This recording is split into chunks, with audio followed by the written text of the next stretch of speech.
Universidad Técnica Particular de Loja. Decide ser más.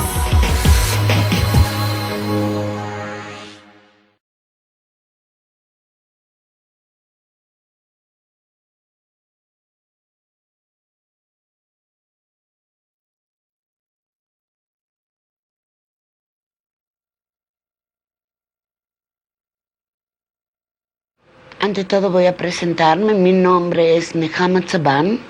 Yo soy del equipo del profesor Reuven Feuerstein, director y fundador del Centro Internacional para el Desenvolvimiento de la Capacidad de Aprendizaje, del potencial de aprendizaje, de la propensidad para el aprendizaje, que está situado en Jerusalén, en Israel. Yo llegué aquí y me propusieron esta presentación, que por supuesto va a ser solo una pequeña introducción a las teorías básicas del profesor. Como ya dije, mi nombre es Nehama. Mi rol en el instituto es asistente del profesor Feuerstein en la formación de profesores en Israel y en los países de habla castellana: España, Ecuador, México, Colombia, Brasil y más. Las teorías del profesor Feuerstein comienzan desde el punto de vista de la investigación del ser humano. El ser humano es el único ser que tiene influencia en el medio ambiente, cambia el medio ambiente para mejorar sus sensaciones en él. Aprendimos a volar porque no podemos volar, inventamos el avión. Cuando tenemos frío o mucho calor, inventamos el aire acondicionado. Estos dos son ejemplos de la influencia del ser humano en el medio ambiente. Cambiamos el medio ambiente para nuestras necesidades. Muchas veces nos vemos en la necesidad de cambiarnos a nosotros mismos para adaptarnos a la problemática del medio ambiente. Esa adaptación es un proceso cognitivo, un proceso de razonamiento. No es un proceso en el cual hacemos crecer pieles sobre el cuerpo para mejorar nuestra sensación del clima frío, sino que nos elaboramos procesos mentales que vienen a mejorar nuestra adaptación al medio ambiente. Cuando hablamos de adaptarnos, cuando hablamos de cambiar, de modificarnos, estamos hablando de aprendizaje. Aprendizaje, aprender significa cambiar la conducta. La persona que aprende en la interacción con el mundo cambia su conducta. Aprendizaje no es acumulación de contenidos y de conocimientos.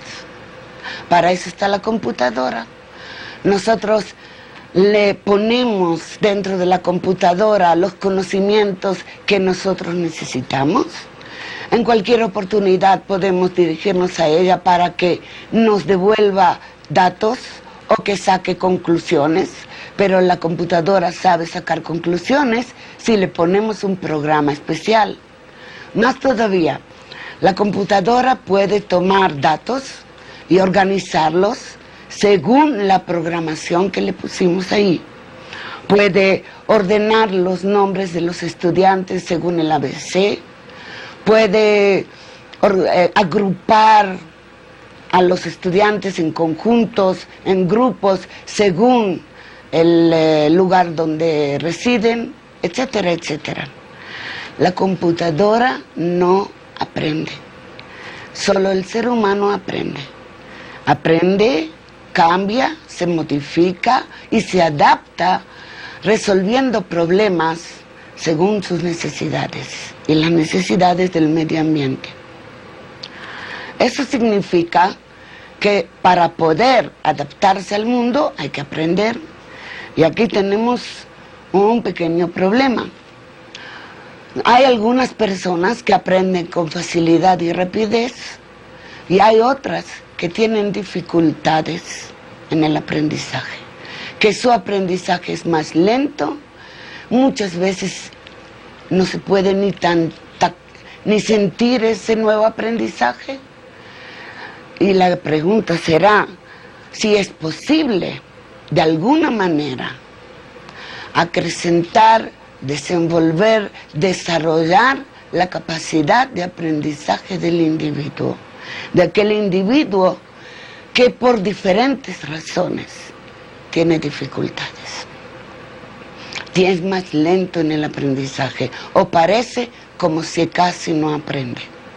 Estamos hablando de personas a las que llamaremos de aquí en adelante personas que tienen un funcionamiento cognitivo bajo, con una modificabilidad baja, en otras palabras, con una capacidad de cambiar, de modificarse, de adaptarse y aprender bajo. Vamos a entrar por un momento a ver dónde ocurre ese aprendizaje. Ya Piaget habló de esquemas, estructuras mentales, y es ahí donde ocurre el aprendizaje. Las estructuras mentales, al ser rígidas, no permiten movimiento interno de los conocimientos, del aprendizaje. Cuando el movimiento interno dentro de los esquemas pierde la flexibilidad por alguna causa, ya vamos a ver cuáles pueden ser las causas, entonces el individuo tiene dificultades de cambiar su conducta, de modificarse, y podemos llamarle a él una persona que tiene bajo nivel de adaptación o bajo nivel de modificabilidad cognitiva estructural. Este es uno de los más básicos modelos o teorías del profesor Feuerstein. Están basadas por parte en las teorías de Piaget y por parte en la experiencia del profesor Feuerstein en diferentes poblaciones con deprivación cultural o con bajo nivel de funcionamiento cognitivo, lo que llamaríamos posiblemente educación especial. Estos esquemas mentales, al ser rígidos, no permiten movimiento interno. Aquella persona que aprende con rapidez, en realidad, tiene unos movimientos internos, una movilización intensa y que se repite por fuerza interna que le permite movimentar esos esquemas mentales. Cuando hablo de movimiento de esquemas, me refiero a las relaciones entre las partes del esquema, no justamente a las partes del esquema mismo. Podría dibujar aquí los esquemas mentales como si fueran un panal de abejas. Aquí están los esquemas, y el aprendizaje, por supuesto, se produce por intervención de afuera hacia adentro. Aquí están los diferentes portadores de conocimiento, los profesores, los maestros. Aprendizaje local es un aprendizaje que no tiene influencia en los esquemas mentales. Es un aprendizaje, hay un cambio de conducta. Si yo no sabía cuándo fue conquistada América por Colón, ahora ya lo sé, pero ese conocimiento no tiene influencia en nada, en ninguna otra parte del esquema. Si el aprendizaje que se hace en este lugar tiene algún efecto, como las ondas del agua en el lago cuando se tira una piedra, si este conocimiento nuevo puede influenciar en todo el esquema, entonces podemos hablar de una modificabilidad cognitiva estructural. Ya sabemos que hay personas que lo hacen con mucha facilidad, que aprenden, que movilizan cada conocimiento o cada solución de problemas, consigue movilizar el todo. Hoy resolví un problema X, mañana tengo un problema lejos de parecerse, una Y, y ahí voy con mis conocimientos de cómo resolver un problema X a resolver el problema Y. Y puede que los dos problemas son muy diferentes, pero tengo unas estrategias, o tenemos estrategias para sobreponernos a las dificultades, aun cuando la diferencia entre los problemas es muy grande. Vemos que la persona que tiene modificabilidad cognitiva estructural tiene la facilidad de movimentar los esquemas. La pregunta siempre es, ¿y qué tal aquella persona, aquel individuo que tiene una rigidez interna, o aquel individuo que tiene las paredes externas de las estructuras mentales muy rígidas y presenta una resistencia a los cambios, una resistencia a la modificabilidad? ¿Será posible modificarlo? ¿Será posible intervenir de afuera hacia adentro y producir esa modificabilidad? El profesor Feuerstein y todos nosotros somos optimistas, seguramente mucho más de lo normal, y ese optimismo nos lleva a poner una hipótesis. Si yo puedo penetrar esa cáscara dura y producir un pequeño impacto y luego ir con herramientas muy delicadas, agrandando la influencia y producir más y más modificaciones dentro de las estructuras, podría yo penetrar en todas las estructuras mentales, aún a muy bajo funcionamiento cognitivo. Esa es la idea. Y hay bastantes resultados de investigaciones en todo el mundo que demuestran que eso es posible. Y eso es lo que el profesor Feuerstein puso como objetivo, como meta principal de su trabajo en todo el mundo, comenzando con los niños con más dificultades. En realidad, si tenemos una buena intervención con niños, con personas con muchas dificultades, por supuesto que tenemos una respuesta para personas con algunas pequeñas dificultades. ¿Cuáles son las causas para el bajo funcionamiento cognitivo? Por lo general, se habla de causas.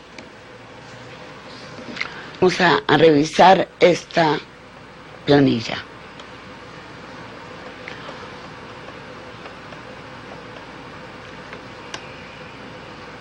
Vamos a ver, aquí tengo un individuo con desarrollo cognitivo adecuado, modificabilidad elevada, y eso significa adecuado a los prerequisitos de su cultura, de su sociedad. Adecuado, en este caso, significaría, en una cultura como la nuestra, que el niño tiene éxito en la escuela como representante de las exigencias sociales en cierta sociedad. si no hay escuela, si los prerequisitos y si las exigencias del niño son otras. Adecuado significa adecuado a las exigencias de su sociedad, de su cultura.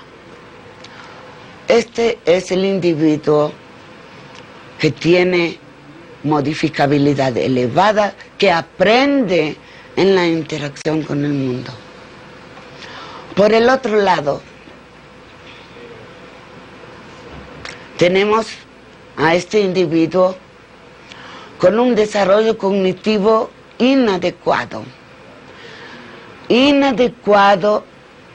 en relación a las exigencias de su sociedad y su cultura. En nuestra sociedad significa inadecuado o que tiene fracaso escolar, pues las exigencias de la escuela son las que dictan su éxito dentro de la sociedad. Inadecuado siempre se refiere en relación a las exigencias de su cultura, no de otra. Eso es lo que llamaríamos síndrome de privación cultural, eso llamaríamos modificabilidad reducida. Estos dos individuos, por lo general, nos muestran diferentes causas para su funcionamiento cognitivo. Nos hablan de herencia, de factores genéticos que influencian en el funcionamiento cognitivo del individuo. Algún síndrome, algún cambio de genes, algún gen más, una parte menos, una parte cortada, tiene influencia en la genética del individuo. ¿Será que todo el funcionamiento, todas las habilidades, todas las capacidades del individuo son dictadas solo por su herencia? No sabemos. Vamos a buscar más adelante. Hay casos donde hablamos de factores orgánicos, como aquellos que dictan el funcionamiento cognitivo del individuo.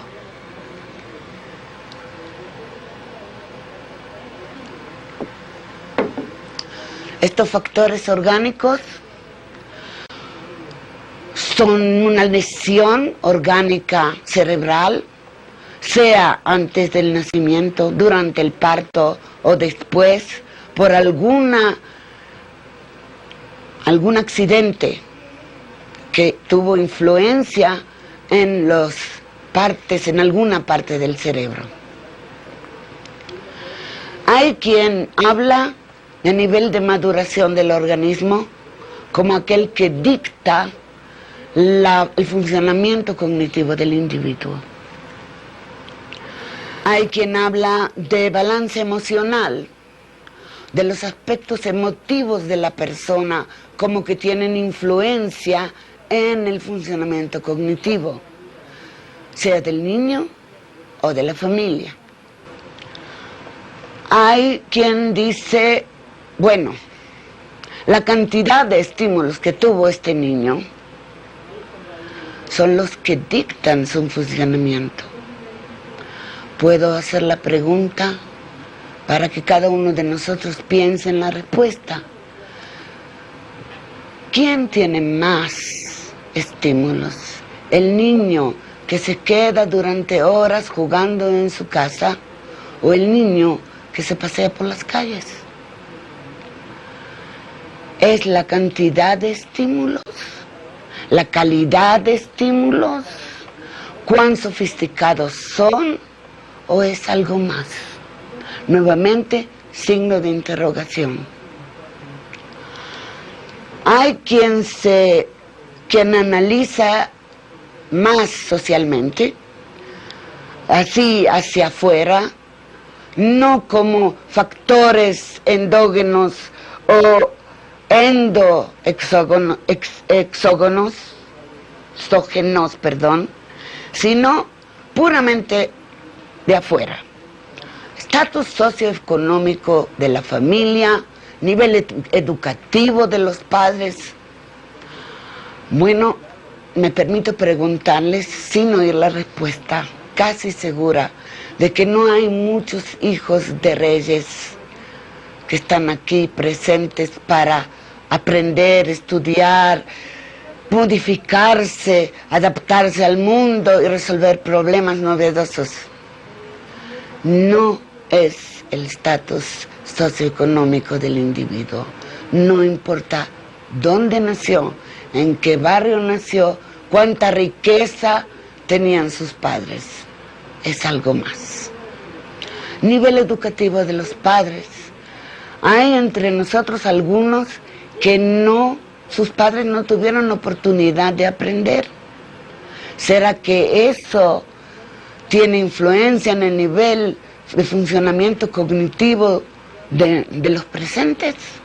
Nuevamente, signo de interrogación. Yo soy buena para preguntar, vamos a ver si seré buena para responder. Hay quien echa la culpa a las diferencias culturales. Significa que puede ser que al ser diferente culturalmente, no podemos adaptarnos con la misma facilidad que una persona que pertenece a la misma cultura. Significa que si yo no nací en los Estados Unidos, voy a tener dificultades en comprender, en adaptarme, en resolver problemas dentro de la cultura norteamericana. Nuevamente, signo de interrogación. Debemos aclarar entre nosotros este concepto de diferencia cultural, porque aquí tenemos un concepto que habla de privación cultural, y no son lo mismo. Ya vamos a volver a este tema un poquito más adelante. Según Feuerstein, vamos a ver el diseño de lejos. Según Feuerstein, estos factores, estas causas de aquí arriba, son factores, pero no son factores directos que dictan el nivel de funcionamiento del individuo, sino son factores distantes. Puede ser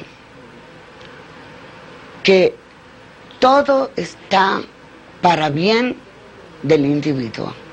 Tiene una herencia, unos genes de primera. Nunca tuvo una lesión orgánica. No tiene problemas de maduración ni problemas emocionales. Nunca tuvo ninguna falta en los estímulos ambientales. Tiene su familia un estatus socioeconómico muy bueno. Los padres tuvieron buena educación. No tiene ninguna diferencia cultural y a pesar de todo, puede que este individuo llegó al fracaso escolar y no tiene una modificabilidad estructural adecuada ni elevada y tiene dificultades de aprendizaje. ¿Será posible que hay algún individuo que tiene todo para mal? Problemas genéticos, problemas orgánicos, problemas emocionales en la familia, un estatus socioeconómico muy bajo y a pesar de todo tiene un nivel de desarrollo cognitivo adecuado? En la historia humana hay más que un caso en el cual todo parece llevarnos al fracaso y ahí viene una chispa de genialidad y ahí alguien consiguió penetrar en los esquemas y producir ese verdadero proceso de modificabilidad y aprendizaje.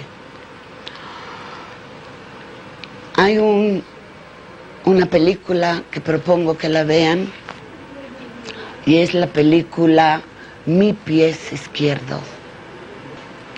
Mi pie izquierdo cuenta un caso verdadero de un niño que nació con unas dificultades orgánicas muy grandes, en una familia de muy bajo nivel socioeconómico, con problemas emocionales. El padre era alcohólico.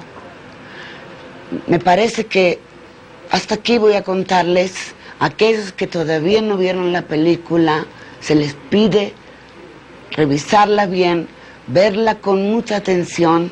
Mi pie izquierdo. Hay una película parecida que se llama Gaby, debe ser una película mexicana sobre una niña con el mismo proceso.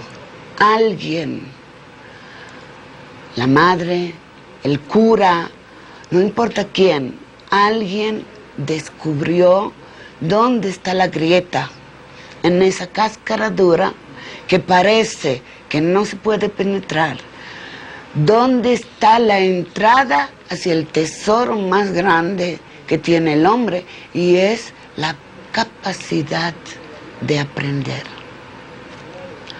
Así que primero los dejé con un deber, ir y revisar esas películas, revisar el libro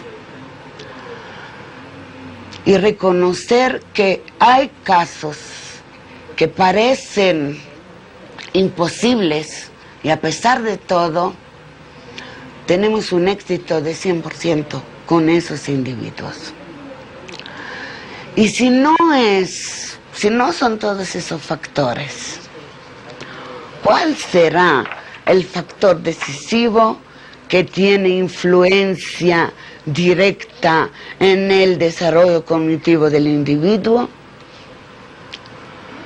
Aquí tenemos en este dibujo, en este esquema,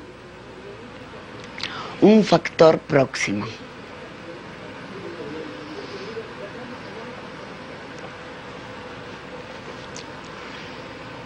Estos eran factores distantes y estos factores próximos. Hay aquí un concepto que merece atención: experiencia de aprendizaje a través de un mediador. Cuando hay experiencia de aprendizaje a través de un mediador, aun cuando existen diferentes dificultades, el resultado va a ser desarrollo cognitivo adecuado. Cuando falta por alguna causa, cuando hay carencia de la experiencia de aprendizaje mediado a través de un mediador, puede ser que vamos a tener un caso de un desarrollo cognitivo inadecuado, síndrome de deprivación cultural y modificabilidad reducida. Este individuo, por carencia de experiencia de aprendizaje mediado, tiene una capacidad, un potencial de aprendizaje más bajo. No aprende con facilidad. Tiene fracaso escolar.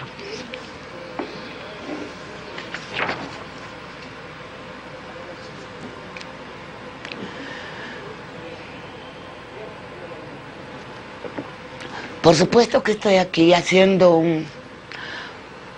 una introducción a la teoría de Feuerstein, pero merece conocer los conceptos básicos de esta teoría.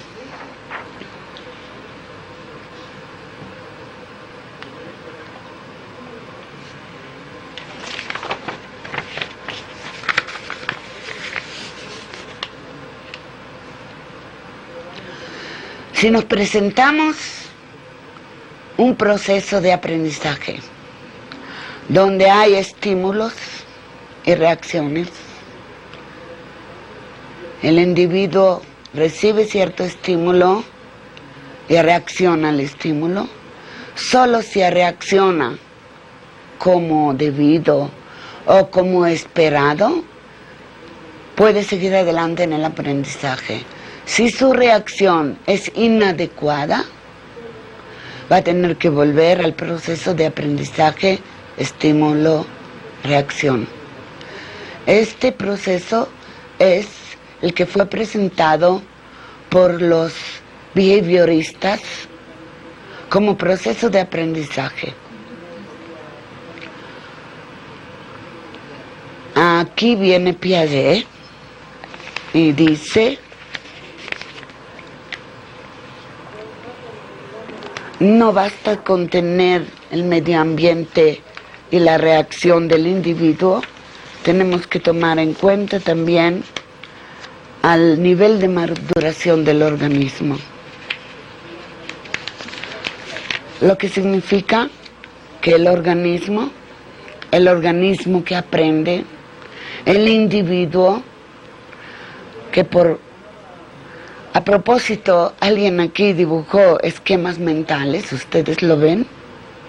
El individuo, según Piaget, aprende en una interacción con el mundo, el estímulo, con cierto nivel de maduración del organismo, reacciona al estímulo, aprende a reaccionar. A diferentes niveles de maduración, la reacción va a ser diferente, el aprendizaje va a ser diferente. Esto dice Piaget, esto es lo que dijo Piaget. Feuerstein se vio necesitado a agregar a este modelo un elemento más, un elemento humano. Dice Feuerstein que observando el proceso de aprendizaje se puede diferenciar dos diferentes procesos de aprendizaje. Un aprendizaje directo del medio ambiente, una reacción directa al medio ambiente. Este sería el aprendizaje estilo Piaget. Además, dice Feuerstein, hay aquí un elemento más que interviene en el proceso de aprendizaje. Este es un ser humano, una persona que interviene entre el mundo y el organismo que aprende, entre el organismo y la reacción de sí mismo. Este ser humano, esta H por hombre, en inglés sería human being. Este es la persona que permite, facilita el desarrollo de los esquemas mentales. Este es lo que llamamos mediador, una persona que intencionadamente elige estímulos, los organiza, organiza en tiempo, en orden, en lugar, en posición, define este mediador define la intensidad del estímulo, no deja que todos los estímulos entren. Él es el que decide quién va a entrar y quién no, cuándo, dónde, con qué intensidad, con qué volumen, cuántas veces. Porque aquí está este mediador atento a todo lo que ocurre dentro del mediado. Y es mediado por el organismo, por si acaso. Este mediador es uno de los institutos informales de la cultura que le permiten a la cultura seguir manteniéndose, seguir existiendo. Este es un instrumento de la cultura en la transmisión cultural. Yo estoy buscando ligar, unir, relacionar el concepto de cultura con el papel del mediador. Y es, por supuesto, el papel tan importante del mediador.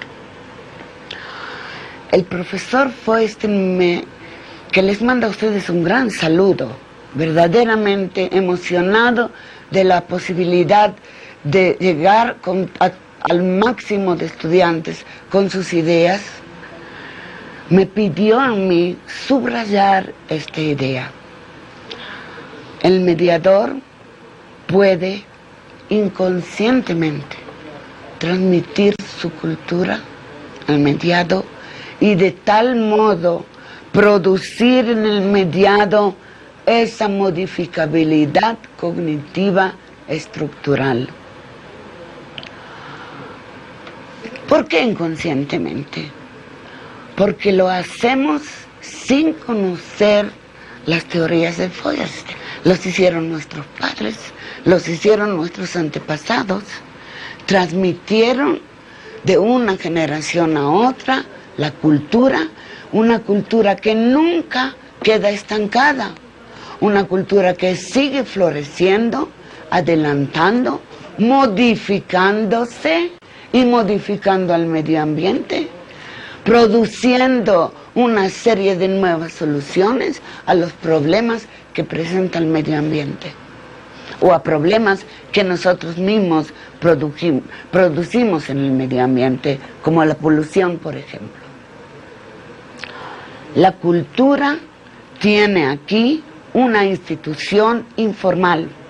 La escuela es una institución formal que tiene que ser consciente de su papel de mediación.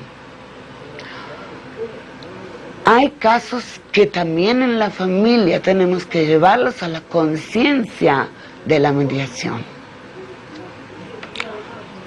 Este mediador, ya dije, tiene que ser flexible, tiene que tener y saber un sinfín de reacciones para poder llevar al estímulo a penetrar y formar con él las estructuras mentales dentro del mediado.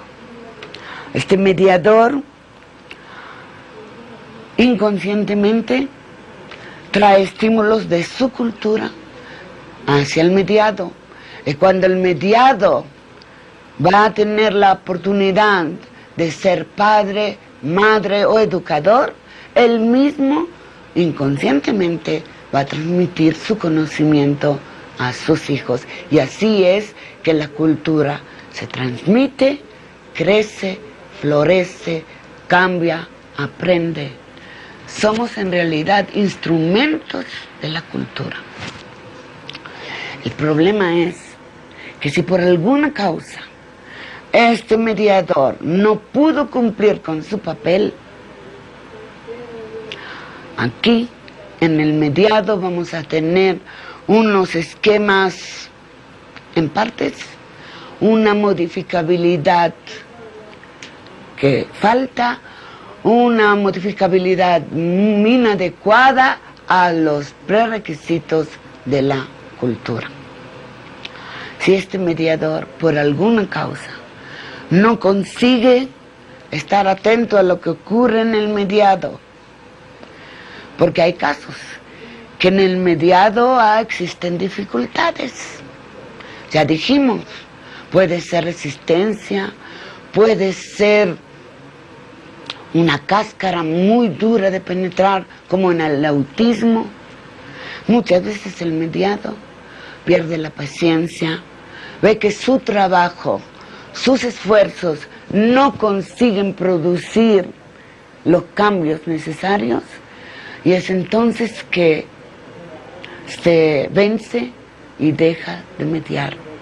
Y muchas veces vemos a niños con problemas genéticos orgánicos que más que esto tienen también una deprivación cultural agregada. El deber de un sistema educativo, de una cultura, es transmitir la cultura propia, no otra, la propia hacia los mediados.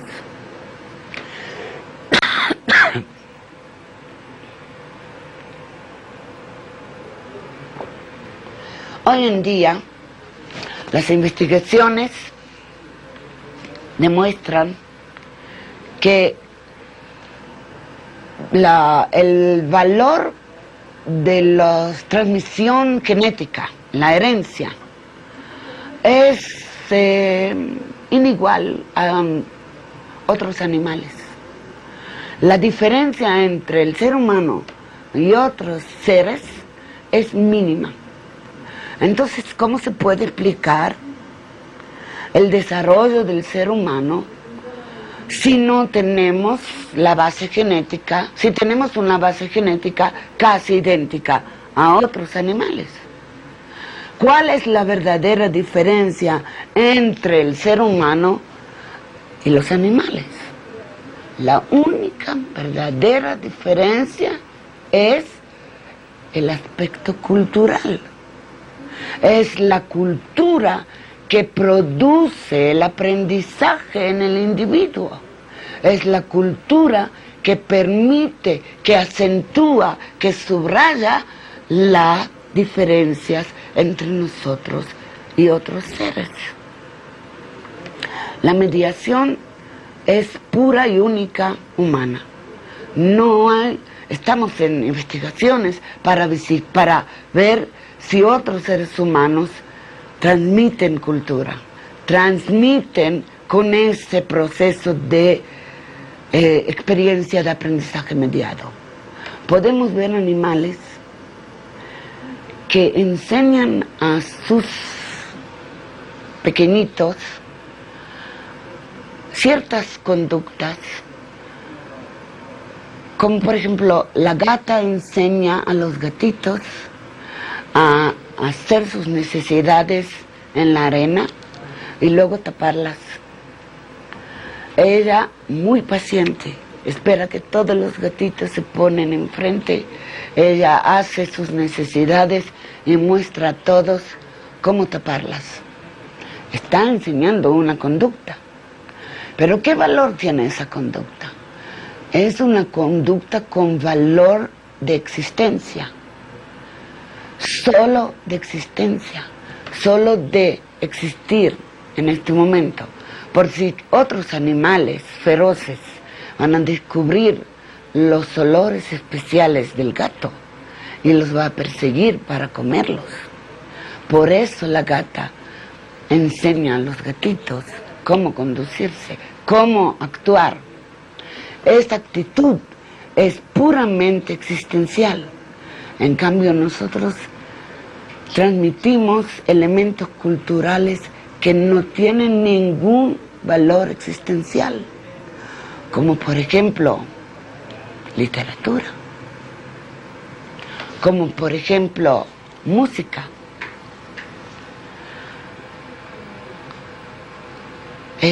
como lengua, conceptos,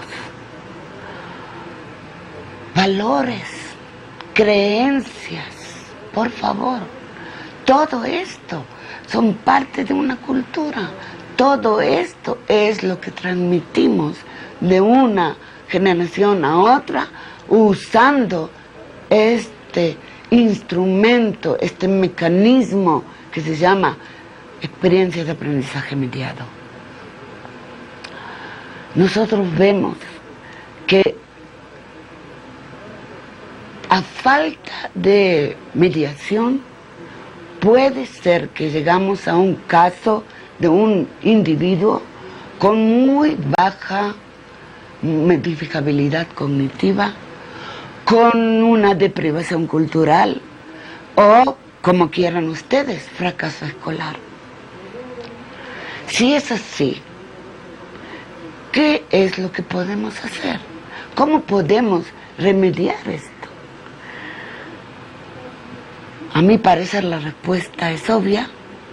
Lo que tendríamos que hacer es prepararnos a nosotros como educadores expertos en mediación para producir la modificabilidad en esos individuos que por diferentes causas y por falta de mediación organizada, estable, consistente y continua, este individuo no la recibió y no pudo beneficiarse. Como me gusta decir, no tuvo el honor de recibir y de captar y de respirar su propia cultura. No estamos comparando culturas. Estamos hablando del valor que tiene la propia cultura. Si una persona, por alguna causa, no mantiene en sí su propia cultura, por supuesto que le será muy, pero muy difícil. No va a tener herramientas, instrumentos mentales para adaptarse a otra cultura. Primero necesita absorber la suya.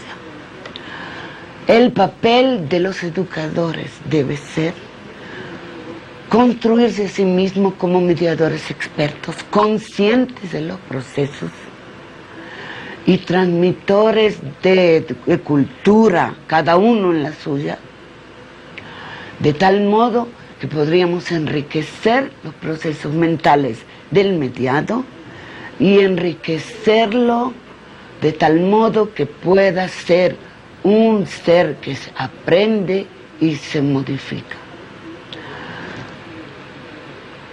Hasta este momento nosotros vimos dos de los elementos de la teoría de Feuerstein. Uno es la modificabilidad cognitiva estructural. El segundo es experiencia de aprendizaje mediado. Estas son las bases teóricas. Me parece que conviene a todo estudiante leer lo que hay en castellano, y hay mucho sobre el tema, y para bien sería también en inglés. De estas dos bases teóricas tenemos tres ramos principales dentro del centro internacional nuestro. Uno es la evaluación dinámica.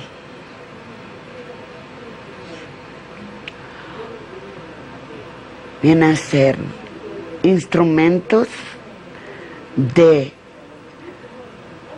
evaluación dinámica del potencial de aprendizaje, LPAD. Este será la evaluación en casos en los que necesitamos saber cuáles son las dificultades específicas en este momento del mediado. Quiero aquí decir algo que luego vamos a ver en un video. Nosotros vemos el momento en el cual evaluamos al individuo como un estado que se puede cambiar, y no como una capacidad cerrada que hasta aquí llega y no más, sino una posibilidad, un estado que puede cambiar y modificarse. Y eso es lo que medimos con la evaluación. Y la evaluación la usamos solo en aquellos casos que no tenemos otro medio para evaluar su funcionamiento cognitivo, porque muchas veces el funcionamiento es muy, muy bajo, y el LPAD nos permite evaluar analíticamente las dificultades del individuo. Esta será la evaluación. Aquí está, vamos a llamarlo FEI, o como en otros países se llama PEI, Programa de Enriquecimiento Instrumental de Feuerstein. Este es el programa no de diagnóstico, sino de tratamiento del individuo. Antes evaluamos y luego hacemos un tratamiento. El tratamiento es en realidad el tema de mi venida aquí a Loja, preparar un grupo de profesores para que puedan usar los instrumentos de enriquecimiento instrumental para aportar a los estudiantes en Loja y en todo Ecuador y en toda Sudamérica, por supuesto. El tercer ramo del ISELP, del instituto nuestro, es el desarrollo de medioambientes modificadores.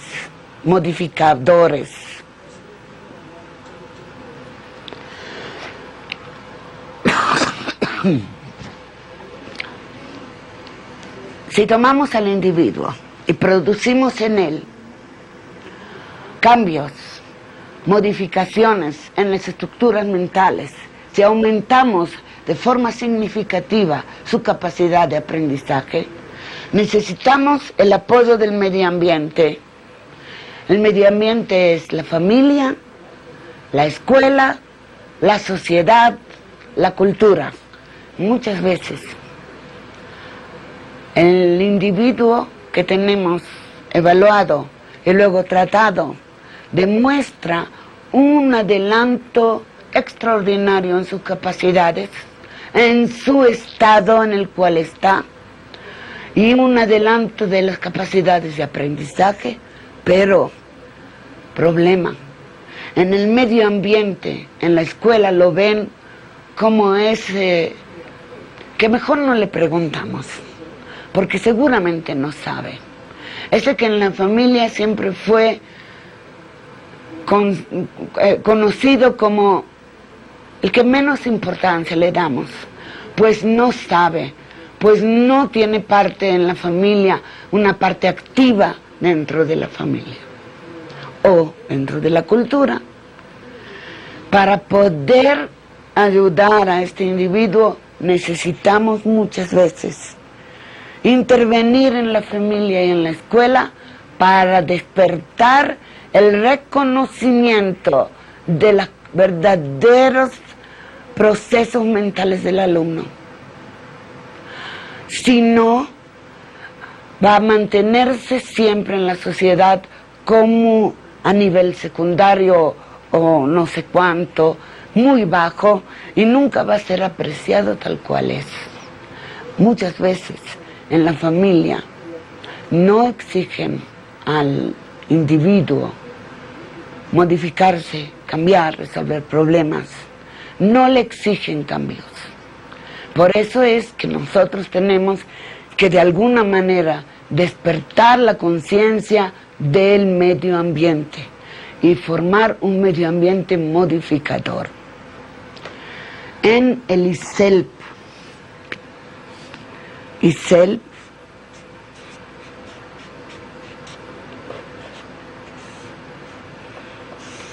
Centro Internacional para el Desenvolvimiento, para el Desarrollo, para elevar el potencial de aprendizaje en Jerusalén, tenemos varios roles y quisiera mostrarles a ustedes diferentes ramos de nuestro trabajo en un pequeño video que les traje. Después del video vamos a resumir y vamos a dejarles a ustedes el tiempo para presentar preguntas. La primera parte la hemos traducido al castellano, pero por alguna causa la traducción desapareció.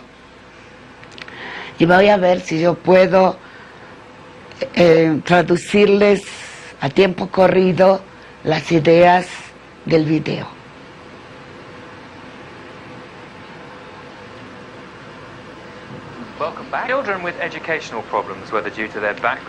Estamos hablando de niños con dificultades. En los 15 últimos años, el profesor Feuerstein ha desenvolvido unos procesos de tratamiento con niños con dificultades. Aquí vemos al profesor Feuerstein en su casa, a su edad de más de 80 años. tendría ya que vivir en paz y dejar de tanto trabajar, pero está muy ocupado con la problemática. Ante todo, este es el nieto del profesor, el Hanan, que hoy en día tiene 14 años, en el video tenía 13 o 12. Tenemos que no le enseño matemáticas ni enseño a leer, le doy las herramientas para que él pueda aprender.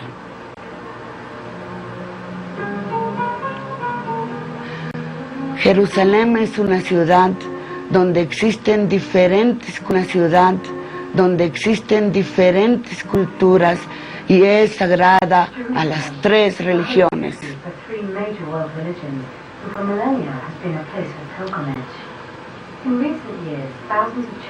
Dentro de esta ciudad, miles de alumnos son tratados por las teorías del profesor Feuerstein. Aquí vemos a mis queridos alumnos míos de Nehama que están haciendo un cumpleaños a alguien, estudian en la escuela del 4º piso. Tienen diferentes síndromes. Tenemos síndrome de Down. Profesor Feuerstein tiene un tratamiento único que exige al alumno procesos mentales.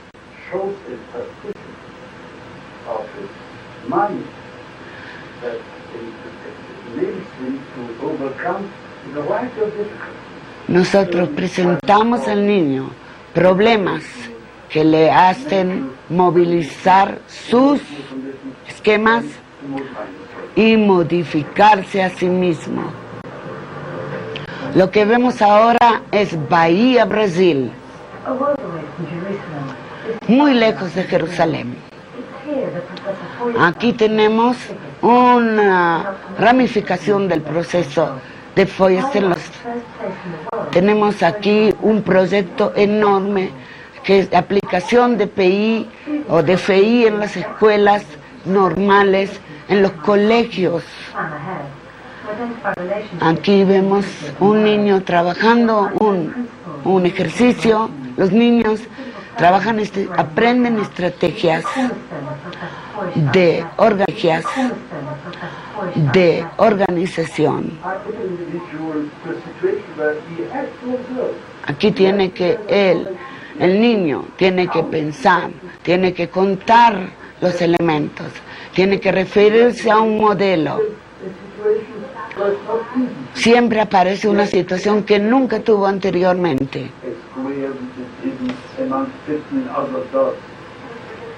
Tiene que encontrar el modelo entre otros puntos.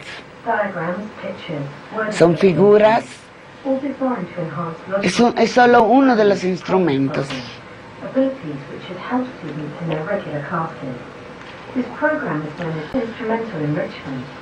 Ustedes ven que se trata de una población normal. Al principio yo pensaba, ¿qué es lo que me quieren aquí enseñar con los puntitos? ¿Qué me pregunta la maestra derecha, izquierda, adelante y atrás? Con el tiempo comencé a comprender de que se trata de unas habilidades básicas que debo desenvolver.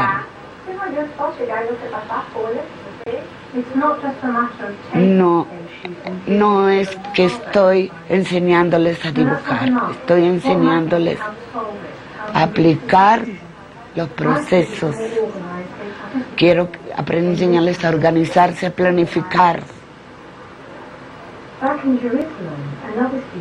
Aquí tenemos un niño que fue definido como autista, viene con su madre. Él no tenía... Aquí tenemos un niño que fue definido como autista, viene con su madre. Él no tenía contacto con el medio ambiente. Hoy, niños con autismo presentan muchas dificultades. Los ejercicios de Feuerstein lo llevó a este niño a comunicarse con el mundo. Aprendió a leer en hebreo.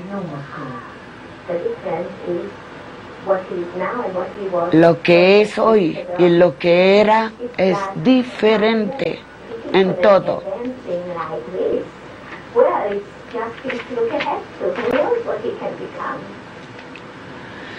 Este muchacho tuvo una lesión durante el ejército. Él monta caballos de carreras. Durante su servicio militar fue herido por una bala en la cabeza. Tenía una parálisis. No pensaban que no voy a ser capaz de trabajar, ni de pensar, ni de hablar bien. No pensaban que voy a adelantar en nada. Hoy en día, a través del recuperamiento motórico y cognitivo, yo todavía estoy estudiando, tengo las estrategias y las uso. No one could say that Professor Feuerstein doesn't practice what he preaches. 13 years ago, his grandson Elhanan... Volvemos al su nieto, el Hanan, que nació con el síndrome de Down. Ahora tengo que, cuando yo lo vi, me dije, ahora tengo que demostrar en vivo todo lo que yo hablé teóricamente. Esto es, yo le muestro la satisfacción, la alegría de hacer un trabajo así.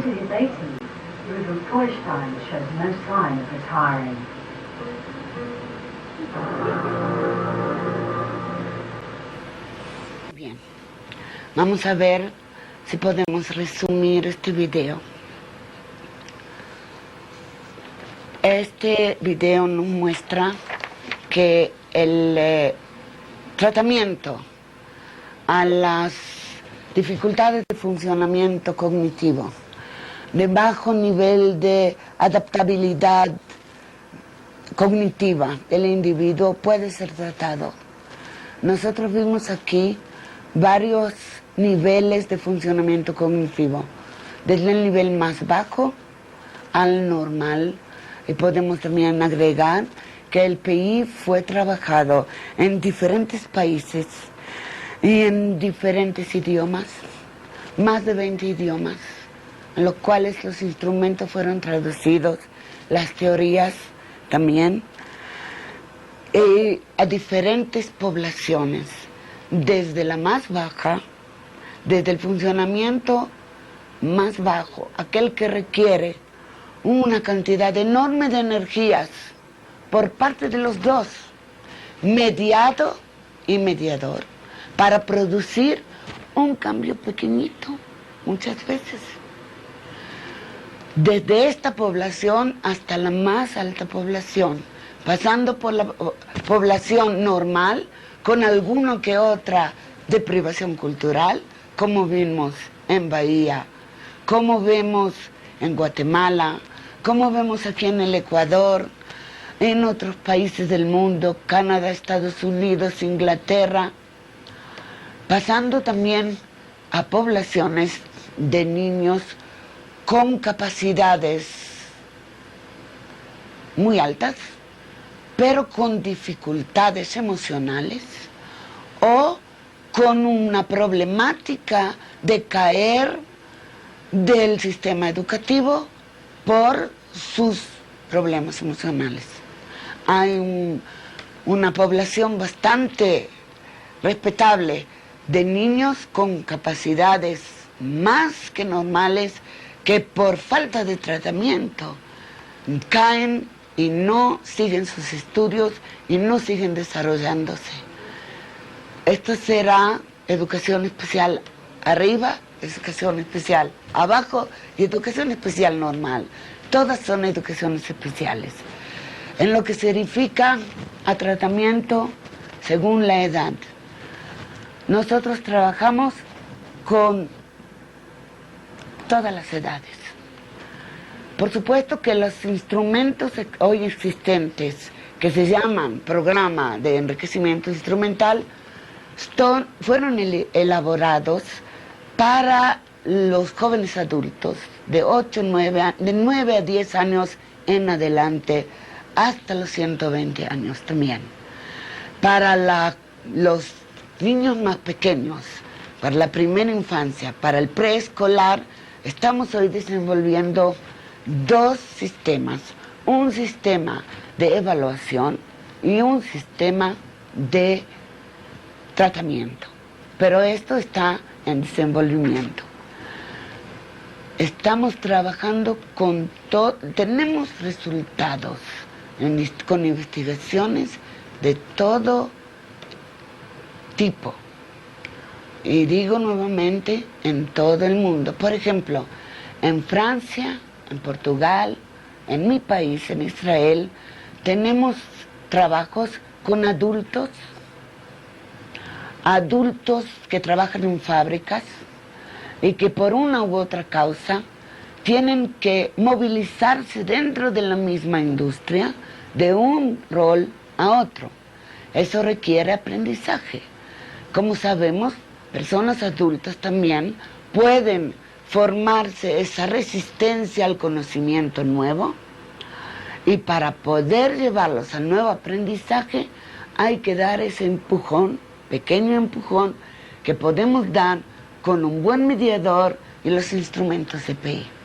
Por eso es que el PI fue también elaborado y trabajado a nivel de industria, a nivel de ejércitos, en varias partes del mundo, en Sudáfrica, en Estados Unidos y en mi país.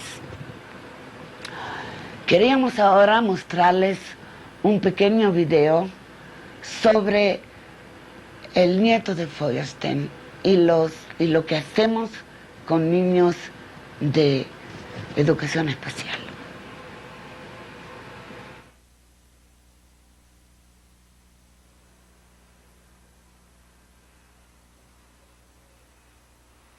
Estoy segura que en Alin hacen un trabajo muy bueno, esperando que hay otro lugar donde hay ayuda, mejor ayuda, y voy a la casa del profesor Feuerstein para ver cómo él ayuda a los niños. Esta es la verdadera casa del profesor. Buenas noches, ¿puedo entrar?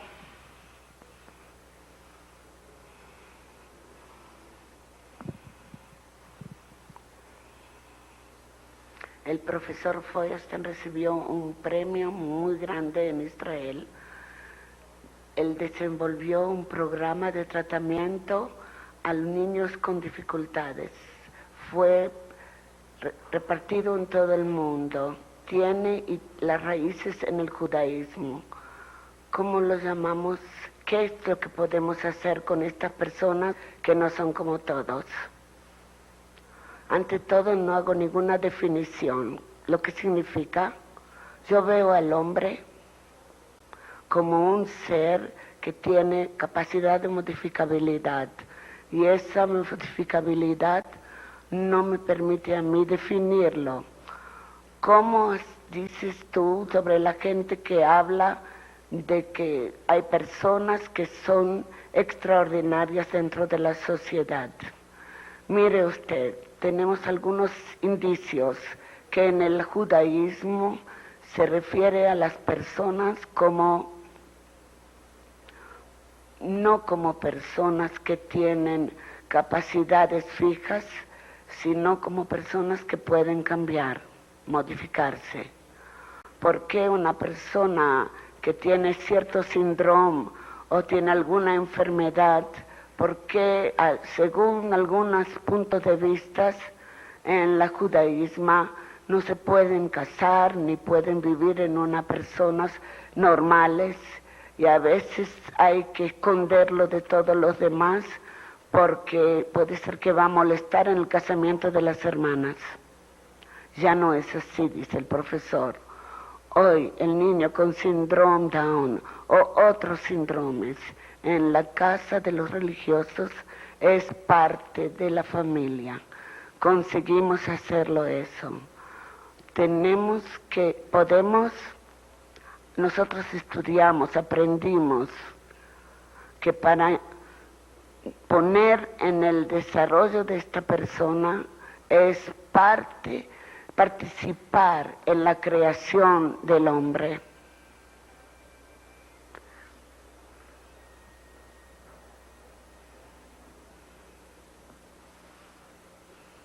Yo comprendí que en tu familia hay alguien que tiene el síndrome de Down.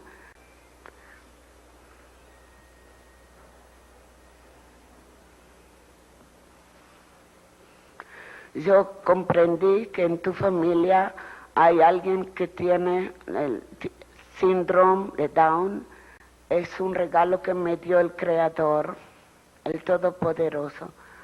Yo dije que es una oportunidad extraordinaria poder demostrar a todas las personas que yo discutí que yo me veo a mí mismo como capaz de sobreponerme a la sorpresa tan bonita. Profesor, nació un nieto que se llama El Hanan. El papá de El Hanan es el hijo de Feuerstein. Yo estaba en la casa de mis padres. Lo que yo pensé a primer momento es que Dios mismo podría mirar hacia abajo, ayudar a alguien.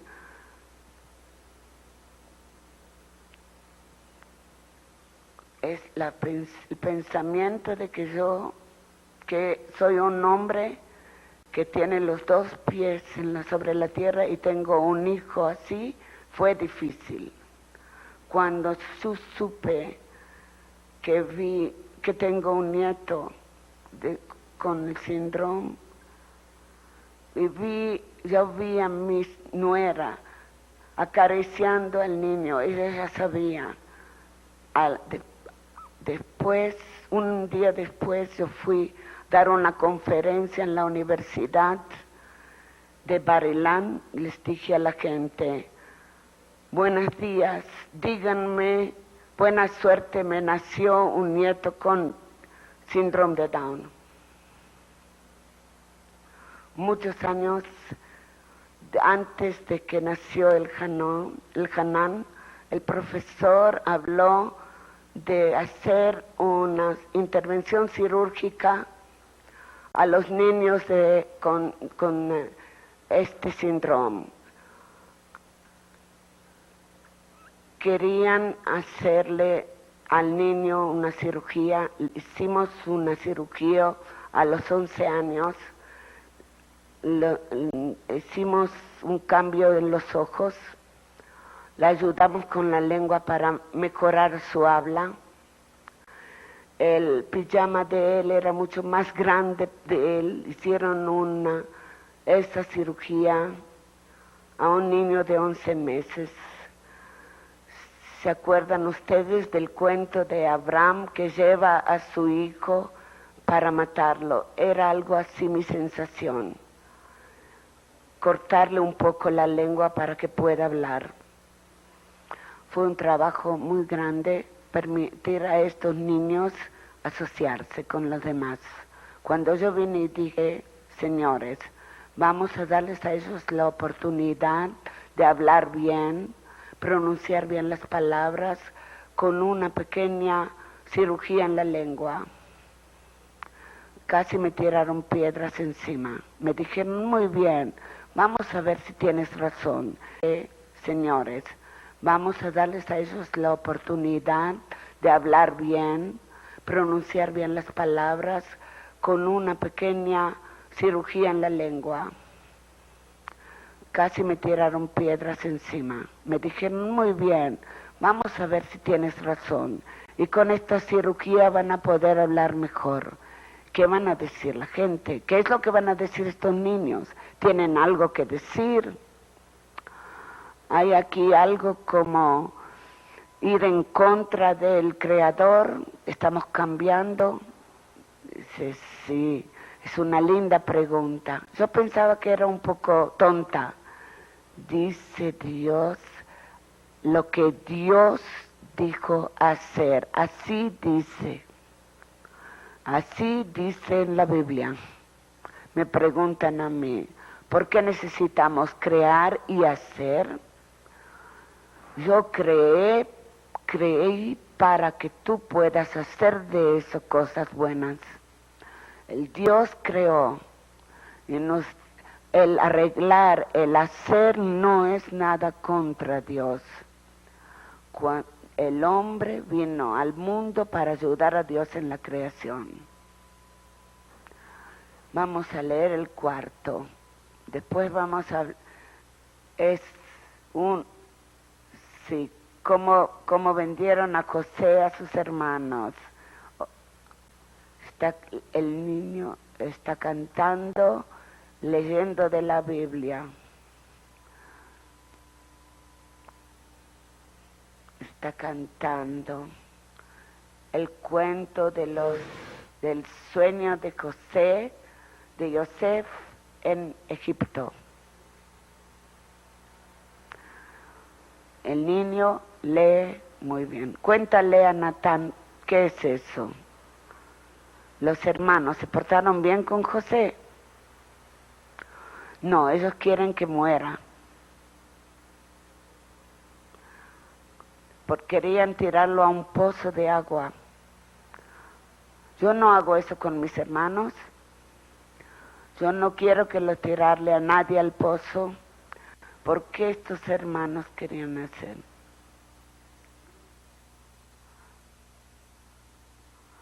El niño, si no va a recibir tu tratamiento, y de su abuelo, cuando llegaba a los 13 años, en su familia venía un problema porque el niño no puede, está definido como un tonto y no va a poder ir y hacer la primera comunión. Y tú quieres que diga todas las bendiciones y que las lea, yo te voy a decir más todavía. Le voy a decir como un rabino, ¿qué dicen del Hanán? Eso es el Hanán. Eso explica todo. La definición explica todo. No es una característica, sino es un estado. Él sabe todo, no es tonto, no sabe escribir un check, no significa algo, entonces es tonto. Pero la definición no es completa. Lo que me parece que vamos a ir de paseo con el Hanán. Vamos a hacer un paseo.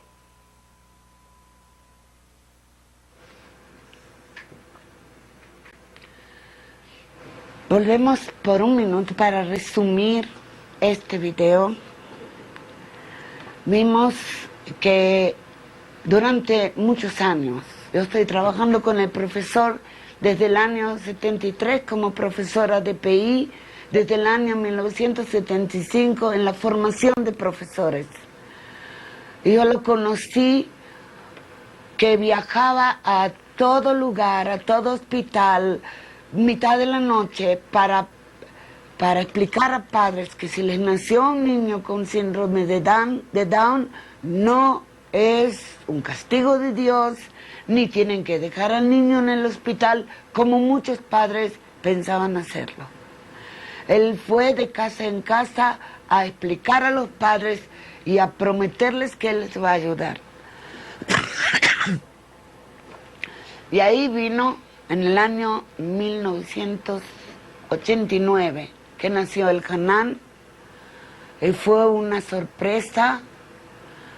Pero como dice Feuerstein, aquí tenía la oportunidad de demostrar todas sus teorías, todo lo que había dicho, todo lo que había tratado de convencer a otros padres.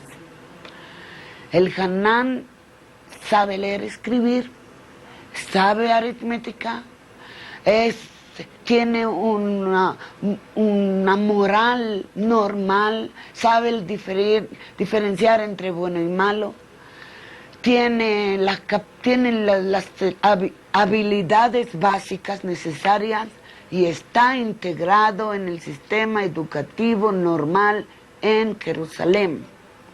Más todavía, tuve conversaciones con su papá en el cual él cuenta que la socialización del Hanan es mucho más rápida que la de los otros niños, pues él es un amor, es una persona muy agradable y muy simpática.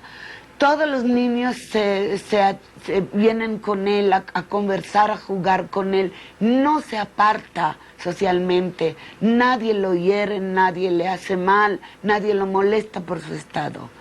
Las cirugías en los niños de síndrome de Down comenzaron a mitad de los años 80 con un cirujano estético alemán que llegó a Israel y enseñó en un curso a los expertos cirujanos en el Hospital Hadassah en Jerusalén, y desde aquel entonces se usa la cirugía. En realidad, la cirugía de estos niños viene por dos causas.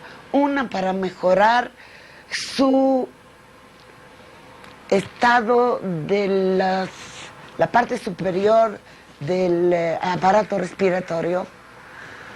Cuando la lengua es un poco larga, la boca queda medio abierta y ahí pueden entrar muchas bacterias, enfermedades, y muchos de los niños de Down syndrome sufren de enfermedades del aparato respiratorio. Segundo, era para mejorar el habla. Y tercero, increíble, era para mejorar nuestra percepción de los niños con Down syndrome. Porque en realidad mucho tiene influencia la reacción de la sociedad hacia estos niños.